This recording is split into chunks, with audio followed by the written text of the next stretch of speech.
botalaka kwanga malamu so bozosomba bakwanga na Château Rouge to na magasin nyonso ya ba chinois. Tala surprise nazwi. Nasombi kwanga lundi. Nakomi na ndako awa lelo mardi nafungoli kwanga pona lia. Tala kwanga na batekelinga. Omoni modele ya kwanga.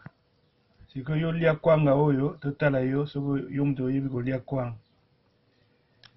Vraiment tout ça l'attention na babiloko bazo tekela biso. Donc na chauffer pondu. Na chauffer pondu. Pondu ya wana bomoni.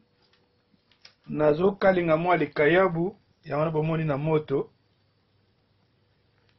Mais mawatro sikoyo ifona lamba semulu donc pondu na likayabu na kwanga na pilipili ya mubesu na kanaki na kolia yango susu te.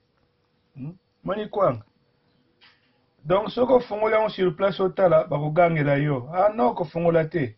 Mais tango komema ona ndako tala kwanga.